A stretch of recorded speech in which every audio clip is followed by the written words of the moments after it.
உலகெங்கிலும் இருந்து இந்த நிகழ்வை பார்த்து கொண்டிருக்கும் சன் தொலைக்காட்சி நேயர்களுக்கு அன்பின் வணக்கம்.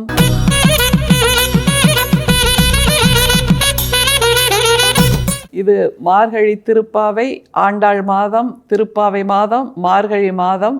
இன்றைக்கு பாசுரம் 11, சாங் ஆஃப் லெகசி அப்படின்னு சொல்லலாம் இந்த பாசுரத்தை.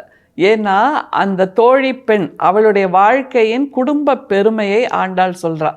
சரி, இது நாள் வரைக்கும் உன்னை எழுப்புறேன், உன்னோட பெருமையை சொல்கிறேன், நம்ம நோன்போட பெருமையை சொல்கிறேன், எதுக்குமே நீ மசிய மாட்டேங்கிற, எழுந்து வர மாட்டேங்கிற.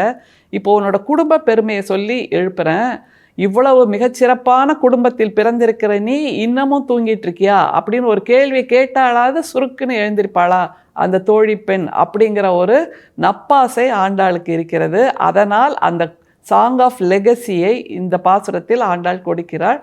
ஆண்டாளோடு பயணம். கற்றுக்கரவை கணங்கள் பலகரந்து செற்றார் திரளழிய சென்று செரு செய்யும் குற்றமொன்றில்லாத கோவலர் தம் பொற்கொடியே புற்று அரவு அல்குல் புனமையிலே போதராய் சுற்றத்து தோழிமார் எல்லாரும் வந்து நின் முற்றம் புகுந்து முகில்வண்ணன் பேர்பாட சிற்றாதே பேசாதே செல்வ பெண்டாட்டினி எற்றுக்கு உறங்கும் பொருளேலோர் எம்பாவாய். ஆண்டாள் இந்த பாசுரத்துல என்ன பண்றா, ஒரு ஃபேமிலி ட்ரீயை வரைஞ்சு காமிக்கிறா. அதாவது உங்கள் குடும்பத்தில் உங்கள் அம்மா இப்படி, உங்கள் அப்பா இப்படி, உங்கள் அண்ணன் இப்படி, உங்கள் அண்ணி இப்படி, நீ இப்படி அப்படின்னு ஒரு ஃபேமிலி ட்ரீயை வரைஞ்சி காமிச்சு சாங் ஆஃப் லெகசியாக இதை மாற்றி காமிக்கிறா.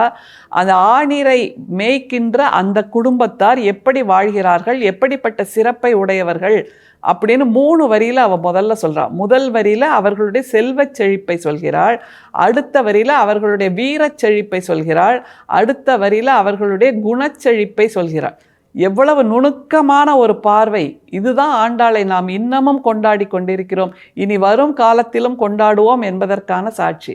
முதல் 3 வரியிலேயே அப்படி முத்தாக அந்த வாழ்க்கையை அப்படியே படம் பிடிச்சு காமிக்கிறா பாருங்களேன். கற்று கரவை கணங்கள் பல கறந்து, கணம் அப்படின்னா கூட்டம் அப்படின்னு அர்த்தம், கரவை கணங்கள் அப்படின்னா அந்த ஆணிரை கூட்டங்கள் அப்படின்னு அர்த்தம். கற்று கரவை கணங்கள் பல கறந்து அப்படிங்கிறா.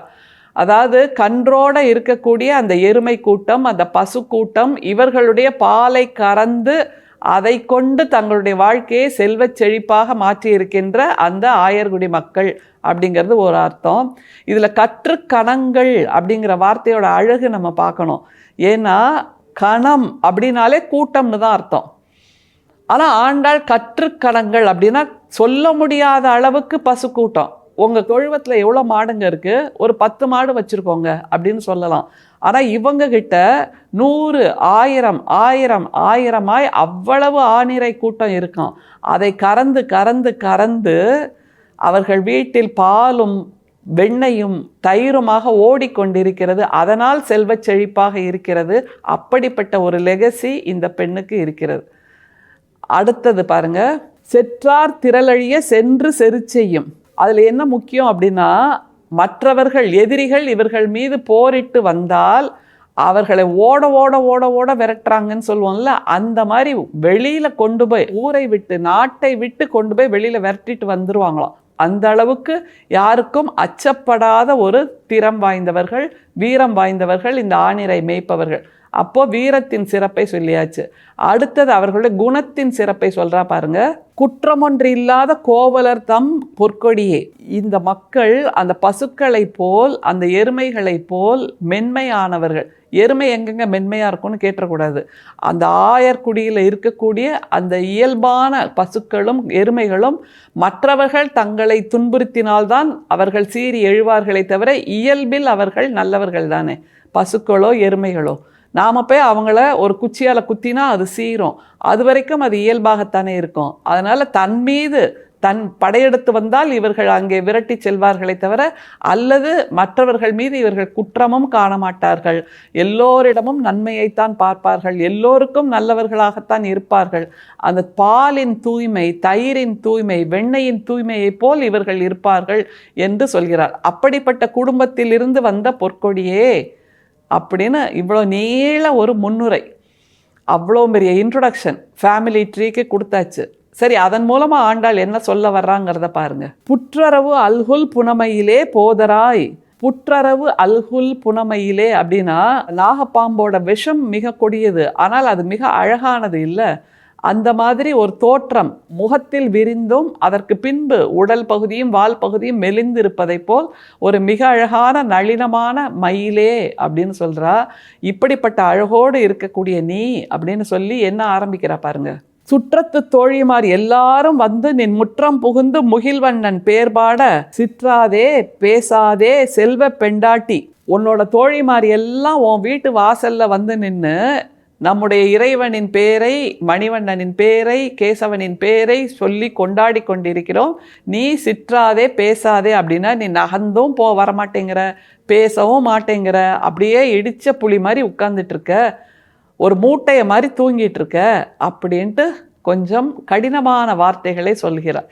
ஏன்னா இதற்கு மேல் நாம் தாமதிக்க முடியாது. அப்படின்னா இதில் என்ன நம்ம புரிஞ்சுக்கணும், உன்னோட குடும்பம் இவ்வளவு சிறப்பான குடும்பம், உன்னுடைய குடும்பத்தார் இவ்வளவு செல்வ செழிப்பானவர்கள், அவர்கள் வெற்றி பெற்றிருக்கிறார்கள், அதெல்லாம் வேற விஷயம். That is only a second ஃபிடில்.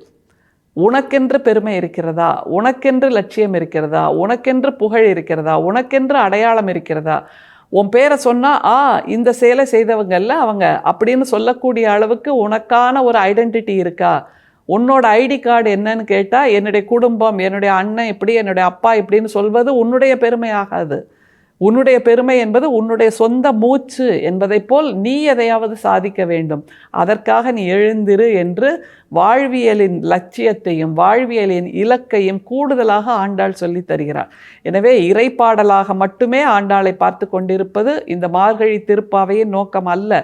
அதன் மூலமாக வாழ்வியலில் நாம் என்ன கற்றுக்கொள்ளலாம், அதன் மூலமாக வாழ்வியலை எப்படி இன்னும் பலபடி உயர்த்தி கொள்ளலாம் என்கின்ற ஒரு life skill modification, lifestyle மாடிஃபிகேஷனாக இந்த திருப்பாவையை நாம் பார்க்க வேண்டும். அப்படி பார்த்தால் இனி வருகின்ற காலத்துக்கும் விஞ்ஞானமும் தொழில்நுட்பமும் செயற்கை நுண்ணறிவும் போட்டி போட்டு வளர்ந்து கொண்டிருக்கின்ற இந்த காலத்திலும் இனி வருங்காலத்திலும் ஆண்டாளின் திருப்பாவை எப்போதும் நம்மால் ஏற்றுக்கொள்ள முடியதாக இருக்கும். இல்லை என்றால் வெறும் இறைப்பாடல் மட்டுமே என்ற ஒரு பார்வை குறுகிய பார்வையாக இருக்கும். ஆண்டாள் அப்படிப்பட்ட பெண் அல்ல. அவள் மெய்ஞான பெண், அவள் விஞ்ஞான பெண், அவள் எல்லா ஞானமும் சேர்ந்திருக்கக்கூடிய அமுதசுரபி பெண் என்கின்ற அந்த சிந்தனையோடு எம்பாவாய் என்று கொண்டாடுவோம். இது ஆண்டாள் மாதம், திருப்பாவை மாதம், மார்கழி மாதம். நாளை இன்னும் ஒரு பாசுரத்தோடு சந்திப்போம். நன்றி, வணக்கம்.